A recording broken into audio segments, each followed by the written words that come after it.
Well, hi, welcome to My Favorite Mistake. I'm Mark Graven. We're joined today by Sabrina Moon. She is the founder and CEO of the Problem Solving Institute. Like me, she's an engineer. Unlike me, and I think this is really cool, she's a certified Dare to Lead facilitator, and that's based off of the work of Brené Brown. Is that right? Yes, it is. Glad to be here. Yeah, well, thank you for being here and really looking forward to your story and the conversation that we're going to have afterwards, Sabrina. So I guess we'll jump right in. What would you say is your favorite mistake? So when I thought about this question, the list was long, but the shortest answer is using shame. Using shame as a tool in my leadership roles in corporate America in the midst of business transformation or, and then some. So using shame as a tool. So is there a particular story that comes to mind that kind of helps illustrate, situation where, let's say, maybe something went wrong? How did you react as a leader where shame was part of it? This is, there's lots of stories and lots of instances. And I'm going to share that before we came into this space, I listened to Jamie Parker's interview with you, which was awesome. I need to take her for virtual coffee. She's my people. So listening to her talk about a recovering command and control leader, like immediately I was like, yes, aren't we all in some ways, especially if, we've been leading in lean spaces or in manufacturing spaces for sure. Right. So when I think about command and control, that's definitely how I was taught to lead. And when I think about that, I was taught by leaders and mentors who absolutely were passing on the baton to me and doing the best that they can. Mm-hmm. So as I tell these stories, and this story in particular, it'll be hard for sure, but the only way that we can really understand what I mean by using shame is to just go there. Yeah. So oftentimes when I think about command and control, it was for me usually an intolerance for connecting with people and an intolerance for vulnerability in general. So the way that I would show up in the places that I was leading was like a hammer. In fact, I earned that nickname, Hammer. Yeah, and that you and I share General Motors in common. I don't know if you knew that. Okay. Yes, I knew that. I don't have to look. Yeah, that. So when you say you were taught that, that resonates with me because if I wasn't careful, that's what I was going to be taught. And I rebelled against that, kind of from the beginning. But there's no shame in following what examples being set for you in an organization. Exactly. So, and that's the thing. Like what we're being taught as leaders, that was leadership at the time, and we're learning a lot of new information now about emotions.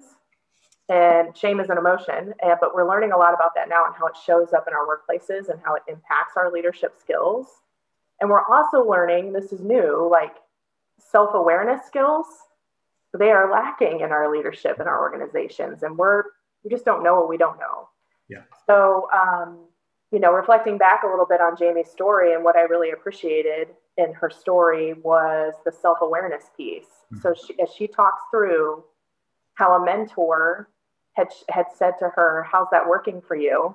And she was like, oh my gosh, I have to reflect back on how this is working for me. I applaud that skill in being able to be curious. So when I think about my missteps in using shame, specifically, I think about a business transformation that I was leading in a small community, and it was really to save this organization from bankruptcy. The plant was facing bankruptcy. And I remember working 16 hours a day. I remember when I first walked into this plant, there were no stripes on the aisleway to know where you could walk or not be. So like when you walked in, you didn't know if you were going to get nailed by a fork truck or not. Yeah. So in the midst of that transformation, there was a lot of stress, a lot of pressure, a lot of fear about people losing their jobs. And there were about 3 of us who had the skills, some that we learned from General Motors, but some elsewhere, to be able to transform this plant. And I would stand frequently out at the final line and I would have I think I used my cell phone at the time to capture cycle time. And we just could not get the rate we needed. We couldn't get finished goods out the door in the time that we needed. And I would use shame and the fear of shame to keep those people in line. And what I mean by that is I would say things like, what is wrong with you? You suck. You're an idiot. Or things like, suck it up. Here's what you need to be producing at the end of the line, and you're not. This has to be your fault because every time I take some, times on the line, this has nothing to do with the equipment. It has everything to do with you. When I reflect back about those statements, those are not proud moments.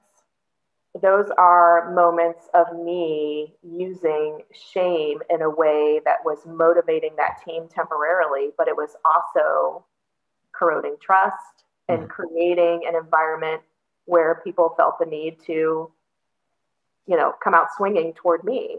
Right. So, yeah. And in that specific example, I didn't know what I didn't know, though, Mark. Like, I thought that was leadership because I was taught to use that type of language. Right. And that's why, you might feel bad about it, but I won't shame you individually, again, for having modeled what was being taught to you explicitly and through example, I'm sure, in that environment. Right. For sure. So even when we reflect back on your career, and if we were to think of those moments when shame was being used in the industries that you were leading, it was standardized and normal. It was commonplace. Yeah. Yeah. And it was a reflection of leadership at the time. Okay. So now that when we think about that story, and it took me some time to look back and do my own type of continuous improvement, if you will, and my own leadership transformation. I had no idea, though, that the reason I was behaving in that way, yes, I thought it was because of how I was taught, but honestly, I didn't understand that I was in shame, hence the reason I was using shame. So let me unpack that a little bit. Yeah, please. Yeah, so when we say the word shame, it is considered the primitive master emotion that we all experience, but none of us want to talk about it. And when we think about Brené Brown and her research, she's really been the go-to person regarding emotions and emotional literacy for leaders. And she really helps us understand vulnerability and shame. And shame is that emotion essentially that we feel when we feel something about us is inherently flawed, broken, or unworthy of belonging. And it shows up in our workplaces, something fierce, because people are there. So when we think about that emotion and what it means for us, we have to understand how we behave when we're in that emotion. And this is where self-awareness skills come in. So when I think about shame, there are 3 patterned ways that we behave when we're hooked by something like shame or really any tough emotion. We either use shame against people, so we become defensive, or we come out emotionally swinging. Right. Or we go into people-pleasing behavior. So when we're in shame, then we seek to make sure everybody's taken care of. And lastly, we withdraw and hide out from people when we're in shame. So we disappear. Right. So when I said, I was using shame against this team, it was because I was in shame. That was absolutely true. That was a point in my life where I was struggling with the amount of hours I was working and also struggling to take care of a sick mom with cancer. And when I would come into work, I would come in so ticked off because we still hadn't made any progress. We were still losing money. People's jobs were still going to disappear. And I didn't know how to do that differently. Sorry, my doorbell is ringing. That's the worst time. It's not really a mistake. That just happens. That's fine. But the doorbell, yeah, who's here? COVID times. Nobody's coming. No, that's fine. To visit. So yeah, I would frequently come into that plant frustrated because we hadn't made any progress, and the changes we had committed to implementing the day before weren't implemented. So I was deeply feeling shame, and I would offload my shame and my crap onto other people. So it became really easy for me to tell people that they were idiots and that no matter what they did, it wasn't going to be Right. you know. Right. So yeah, it was using shame to fight shame was my common go-to in the workplace. So Yeah. Well, I mean, that totally reminds me of, back when I was at General Motors. So I worked there right out of college. It was 95 to 97. Very traditional command and control leadership. There are a couple of them that I would really, the word bully comes to mind very quickly. yeah. And, the number two leader at our plant, was notorious every single day. We would do this production review meeting between first shift and second shift. And we have these kind of internal consultants that have been hired from Toyota suppliers, and one was from Nissan. And they said, well, you need to track your hourly production, and we'll do this daily review. Well, you and I would now realize, Sabrina, the intent of a meeting like that is to just give visibility to where the issues are and to direct resources and to do problem solving in a constructive way. Well, that meeting became, that data told this guy, Bob, basically who he needed to yell and scream at the most, which was not the intent of what any of this data or this review was supposed to be. And as a couple of us, we would have like these little side wagering pools for $1 of like, which word is Bob going to say first? And I think this is shaming language. There would be, he was bullying, and there would be cursing. It would be, calling people out in front of others. But the wager would always be, which word is Bob going to use first? Urgency or intensity? Because those were the two things in Bob's mind that was lacking. Like clearly that department or the plan as a whole was struggling only because people didn't care enough or they didn't try hard enough. And that was just ridiculous. Yeah, it is ridiculous because do we honestly think for a minute? So when we think back about our careers, and you've talked to a lot of leaders, you've seen a lot of things. When we think back about our careers, do we honestly think that people got up that morning saying, you know what, I'm going to completely screw everything up that I can today. Yeah. And I want to make sure that I let Mark and Sabrina down as much as I can because I suck. Yeah. I mean, no, like people are not wired like that. Right. So, the lacking self-awareness that we bump into sometimes, a lot of our really yucky, ineffective leadership is absolutely happening outside of our self-awareness. Mm-hmm. So, it is up to us to dig in and get curious. And that's the hard part. That's the part that requires vulnerability to look within, to be able to say, okay, what do I own in this so that I can understand how I show up differently? Right. So with that said, I remember getting to that point of having to ask for feedback about how I was showing up. Mm-hmm. And that was tough.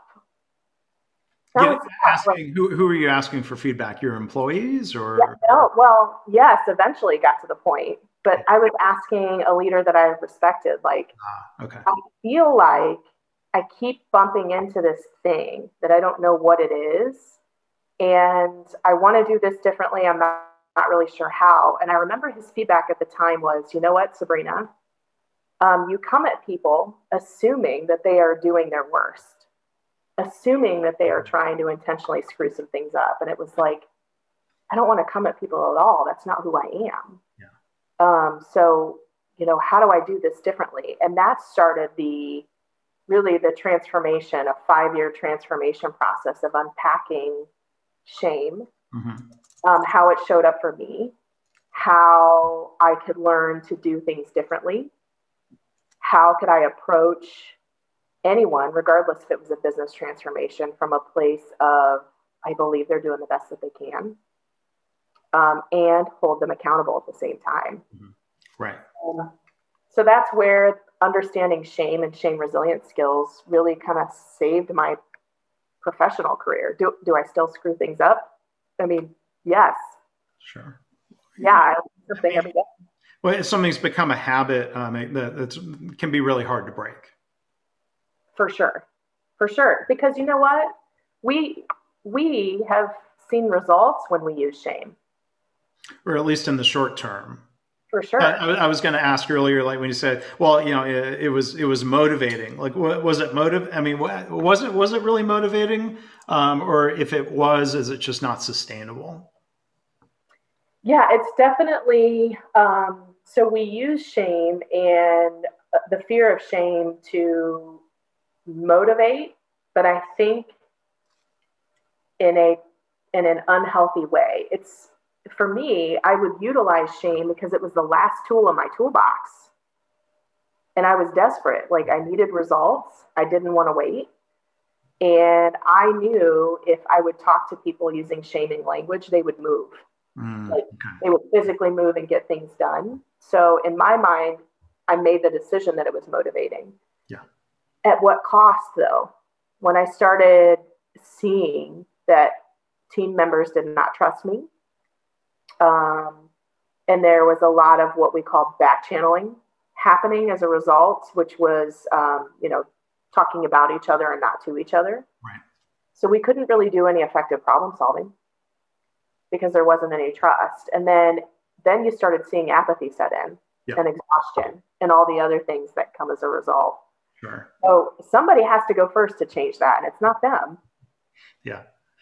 Well, I was going to ask, you mentioned earlier saying a lot of times or too often leaders are not self-aware. I was going to ask you, what was the moment where you realized like something clicked and like, okay, this is not effective? Was it that, I think you already alluded to it. Was it that feedback? And if so, maybe to elaborate on that. I mean, there's risk that moment didn't happen. Like, Yeah. how would your career have progressed differently without that? Great question. When I think about the what ifs, I was promoted often and quickly in the roles that I was in. And, there's a chance I could have been promoted more, but there was definitely, I can guarantee that I would have not, promoted from within. I wouldn't have felt good about me because there was often that feeling of something isn't right. And I feel like I'm the common denominator. So I was feeling worse and worse and worse as I was earning more and more and more and getting bigger titles and responsibilities. So with that said, I think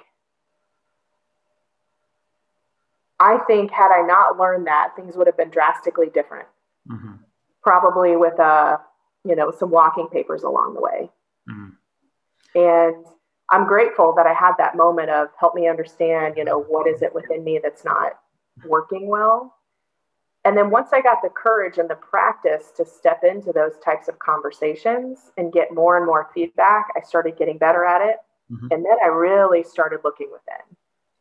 So what I hear you saying is that there was, in different words, like sort of just this discomfort of like, well, this, like, and trying to unpack and figure out what was causing the discomfort, which I guess led to the request for feedback, and then realizing, correct me if I'm wrong, what I hear you saying is, recognizing a gap between how I'm acting or who I'm being at work versus who I am or who I want to be, that built up and led to you asking for that feedback. I guess it wasn't just a chance occurrence.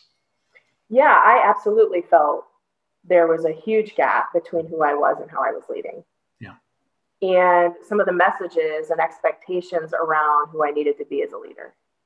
I often struggled with how kind and how much I should care about the people I was leading. Like, should I actually care how well they're doing? Should I understand what's happening in their lives, or should I just drop the hammer on them? That there was a constant struggle between the two.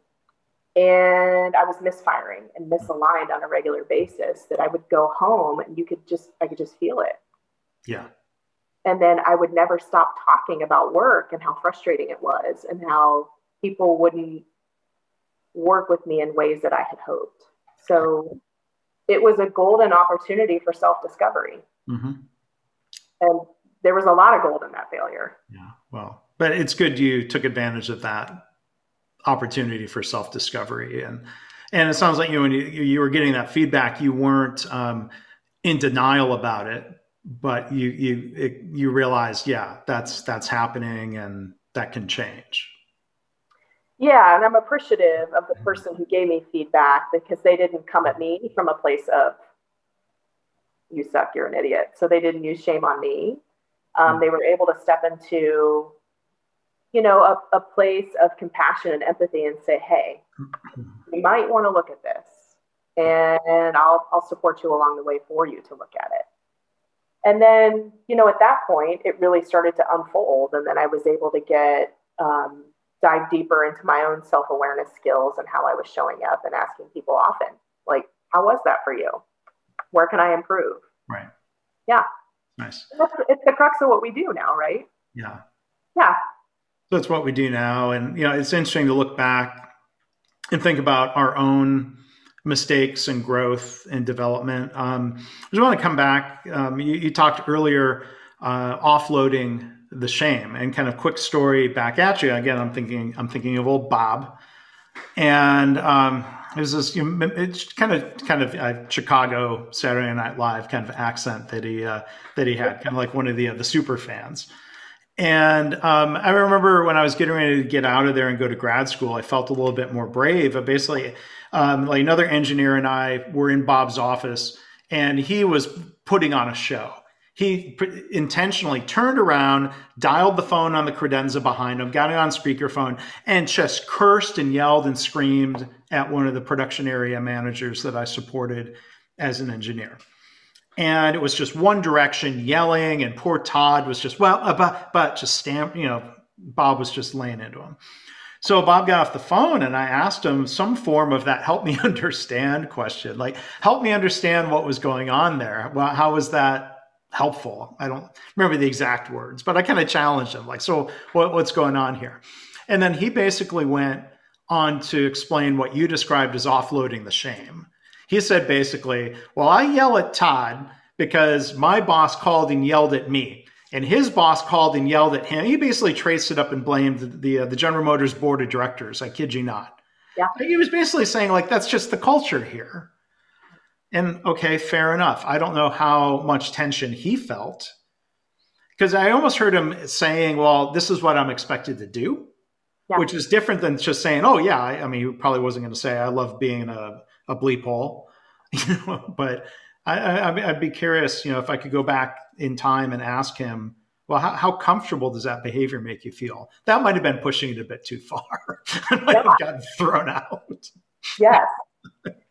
And I think back about that too, Mark. I think back about the moments even when my boss or someone had approached me with shaming language, because, it happened a lot. And, I didn't have the skills then to not only walk myself through, I didn't have resilient skills to be able to understand what I was up against, because I was not paid to feel at work. I was not paid to talk about emotions. I was paid to get it done at all costs.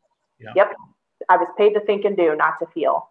Yeah. Well, this was the hard lesson. Like, I needed to learn how emotions were impacting my work. So did my bosses.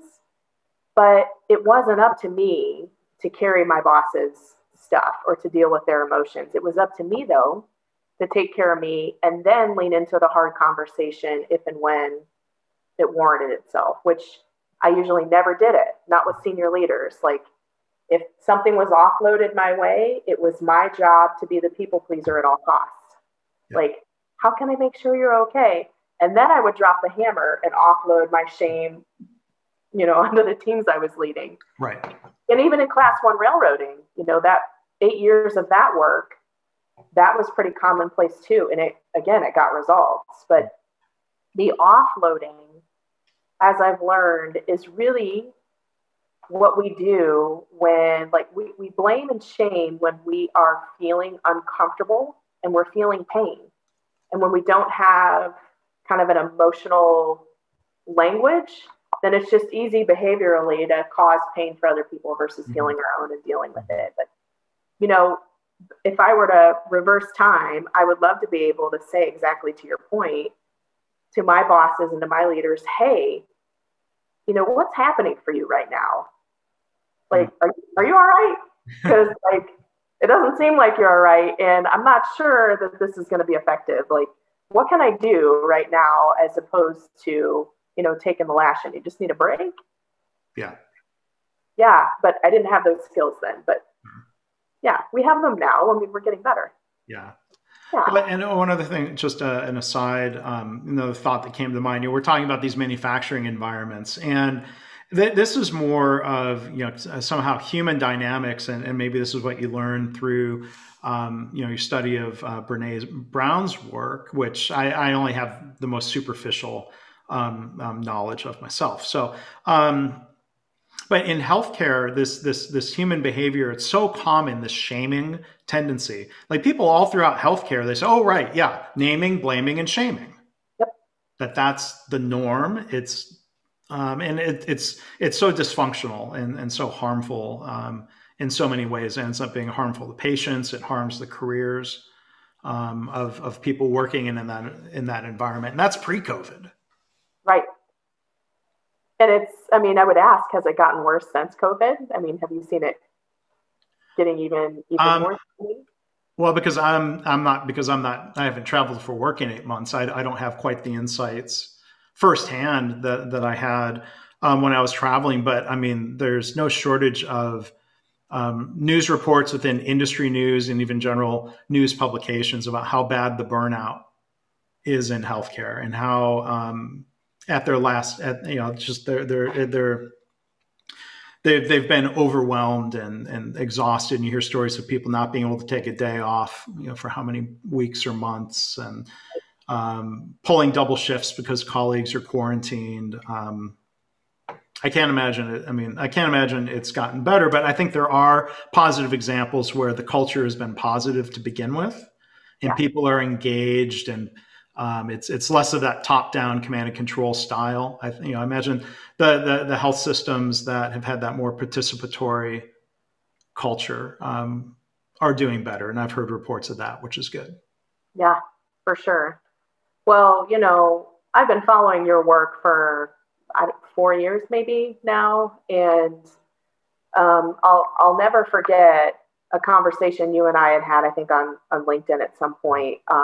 That's just really given me a lot of respect for what you do and how you're leading. And I'm going to paraphrase this. You may or may not remember it, but I remember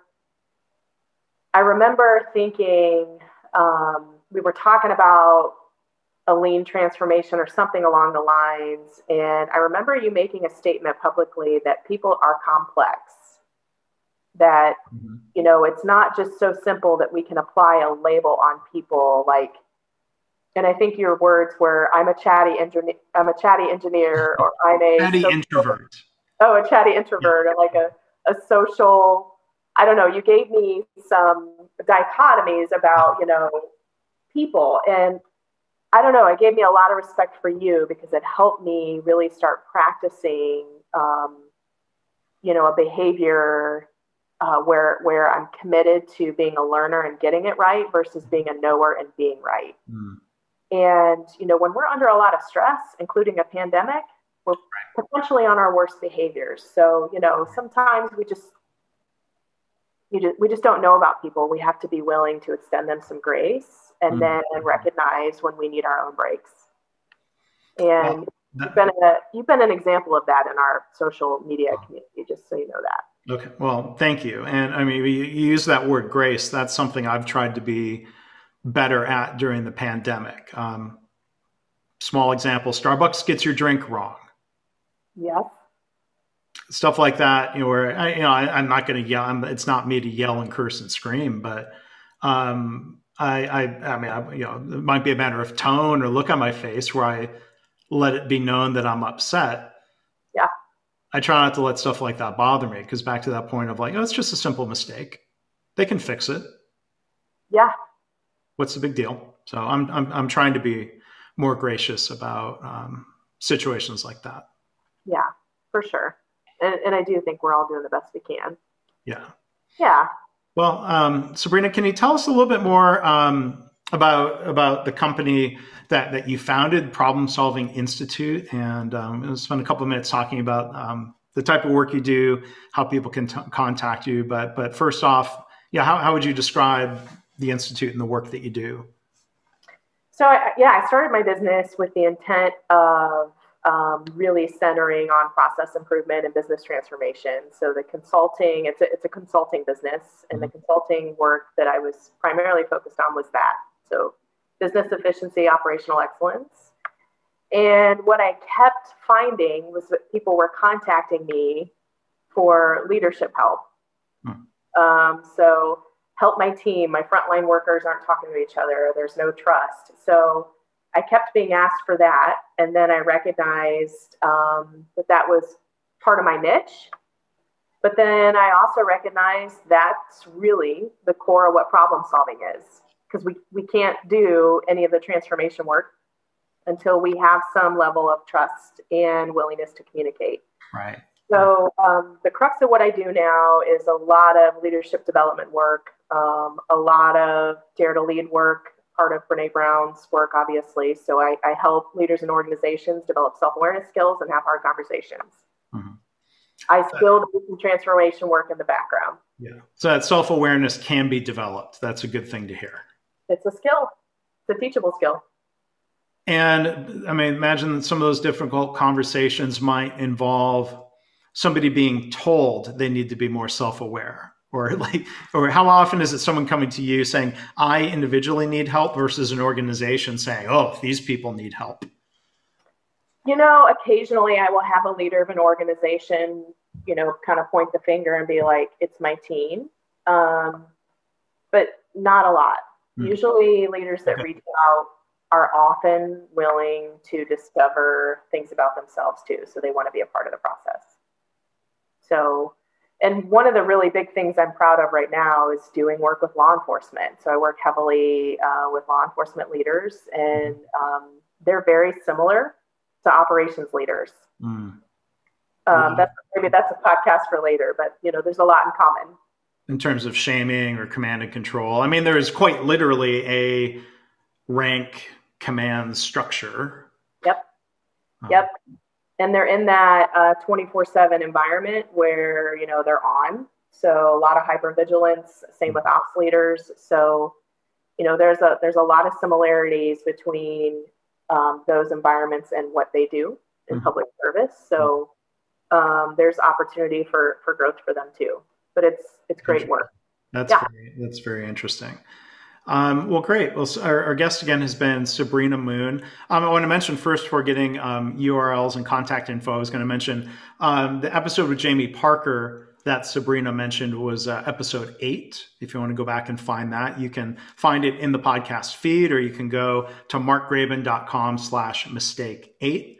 I also want to mention and give a shout out, because I really enjoyed the conversation you had, Sabrina, with our mutual friend, Paul Critchley, on the New England Lean podcast. So I would encourage you, if you want to hear, a different conversation, touches on some of the same points. But actually, I heard that conversation and reached out to Sabrina and said, let's take a deeper dive into basically the My Favorite Mistake you had brought up in Paul's podcast. So thank you for doing that, Sabrina, and thank you for being open to coming on here and exploring that. Thanks for the invite and for your leadership, Mark. I appreciate you. Well, thanks. And before we go, Sabrina, what's your website? How can people find you online? You can find me. The website is ProblemSI, like Problem Solving Institute, but shortened.com. I'm on LinkedIn pretty heavily. Facebook is another place to reach out and connect. Great. ProblemSI.com. And again, thank you so much to Sabrina Moon, founder and CEO of the Problem Solving Institute. Really appreciate it. Thank you.